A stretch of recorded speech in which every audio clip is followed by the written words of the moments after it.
The front office shakeup continues for the Vikings, Ben. Nolan Teasley brings in Trent Kirchner from the Seattle Seahawks. He brings in Andrew Healey from the Cleveland Browns.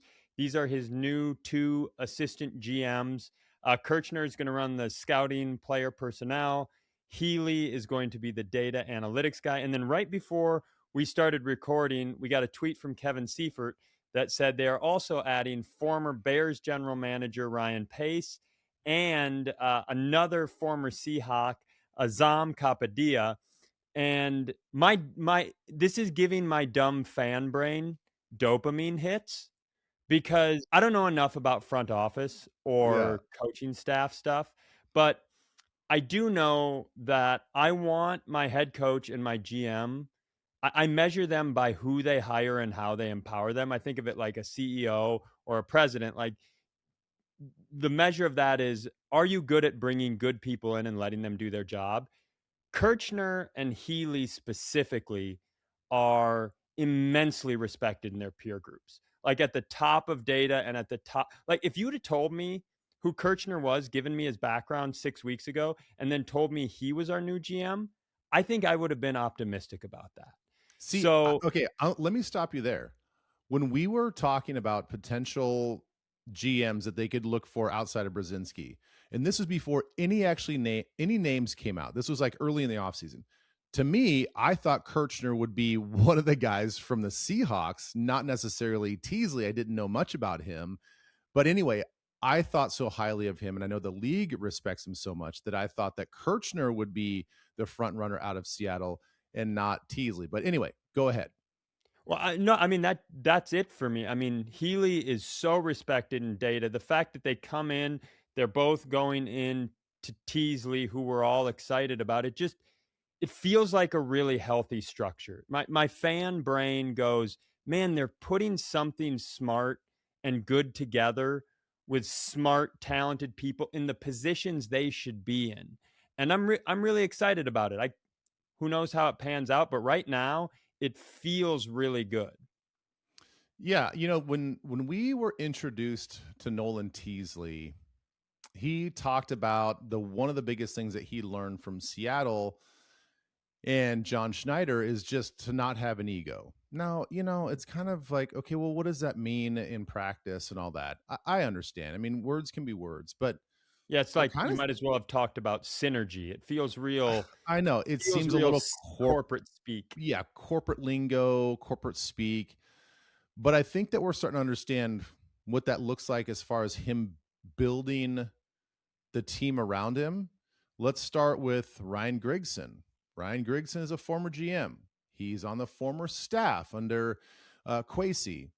Very easily could have been like, well, that's a logical firing, right? New guy comes in, let's get rid of some of Quasey's staff members.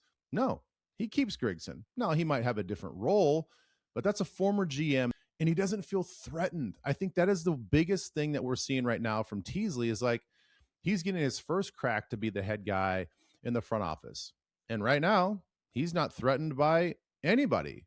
You bring in Ryan Pace, who was a former GM of the Chicago Bears, was formerly just with the Atlanta Falcons at a high level.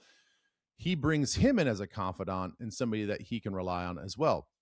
It takes little ego, or it takes a reduction in ego to look at that situation, all these situations, and think, well, I don't feel threatened by these guys because I'm self-confident in what I'm going to do. Also, another guy that the Vikings have on staff that's made it through, I think, two different GM hires is Ryan Munnins. Ryan Munnins is a hugely respected guy. He might be the Trent Kirchner of the Minnesota Vikings.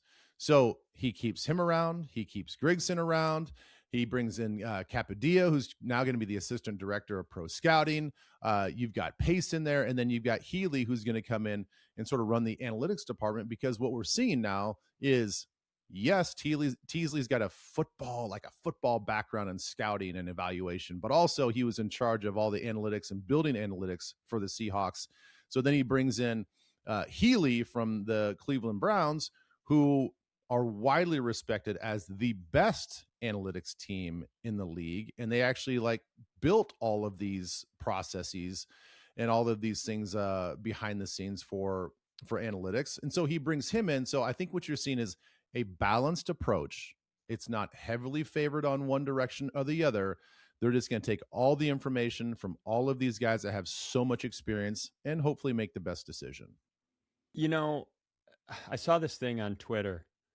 Cam Robinson, tackle Mm-hmm. that came in the middle of the Yeah. season when Darisaw was hurt, talking about how the Vikings was the best organization he'd ever been a part of. And you and I both know, like off the record and talking to players around the league and in the locker room, that's not an uncommon sentiment. No. I think sometimes, because I work for the Vikings Entertainment Network, you're on the broadcast, you do some stuff for the Entertainment Network. I think whenever we get into the subject of organizational structure and whether we're a fan of what's happening from the very top, you get accused of being a homer, and you get accused of being like a suck up for your paycheck. And I get that.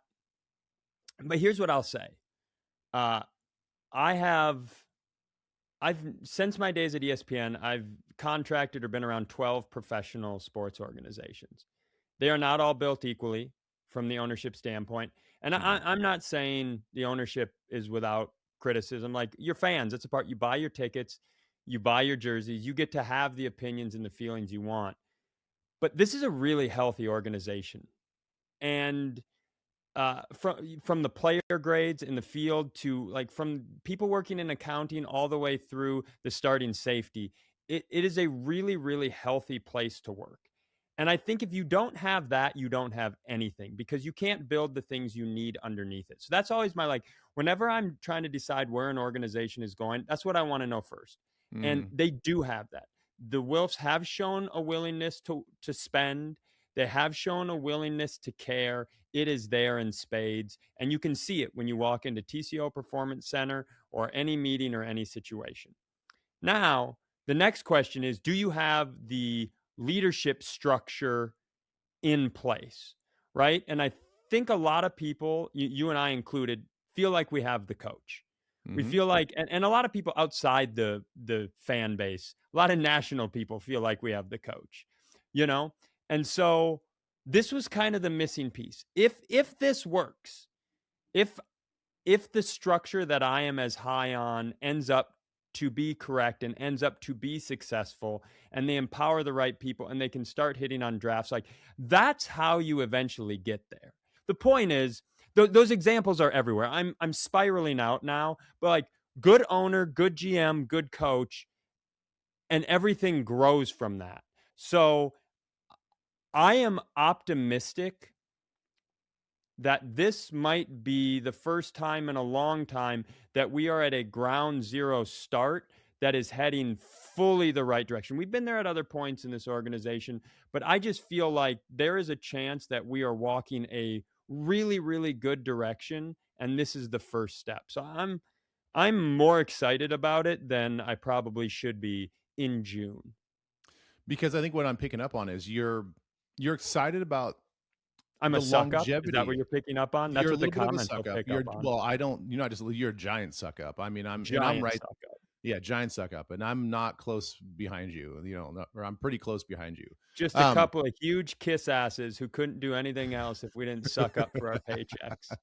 Which is so funny because in some of the comments on the other videos that we posted, I've been accused of you're just saying what the fans want to hear. I'm like, do you listen to me when I'm on the radio, and do you listen to me and some of these opinions that we've had on this particular yeah, you remember when channel? you remember when you tweeted that Wentz thing and then just went on vacation and everybody called you a dumbass for 2 weeks straight? I know. It's like, wow, I guess maybe at times, I mean, I happen to agree with the fans sometimes. I mean, we all do, right? But I guess anyway, I digress as well. I'm spiraling. I think what I'm picking up on from you is I think we have every right to be excited about the foundation of what a winning culture can be. And I think that is what we're building. That's what every organization strives for.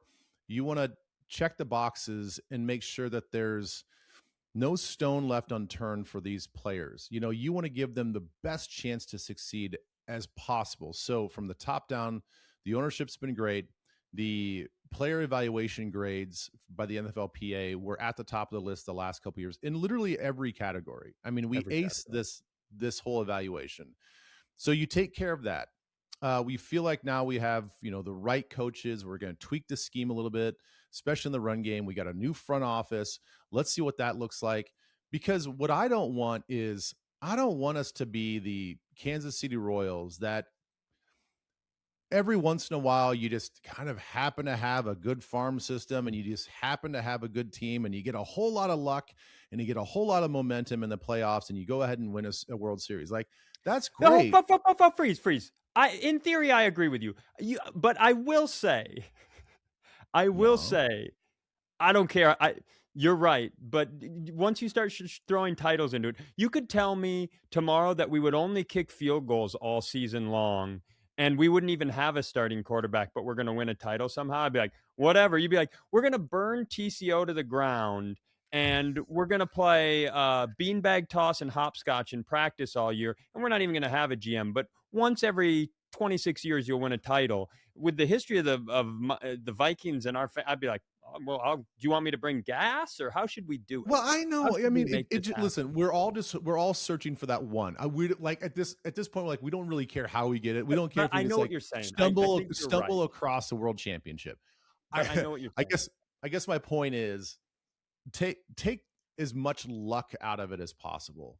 Yes. Put it all in under your control and say, like, look, our process is strong. Like, we are perennial powers and competitors every single year. And, we have these ups and downs. It's like what the even years were playoff teams, the odd years were not. It's like we're here and there, we're hot and we're cold. We're like a bipolar schizophrenic organization when it comes to success. So I'd rather hopefully build towards something that looks a little bit like, oh my gosh, the Vikings every single year, top 5 in the NFC. Always got to look out for them, no matter what. You got injuries, you got this guy moving around, whatever. But foundationally, they're so strong that they're always going to be competitive.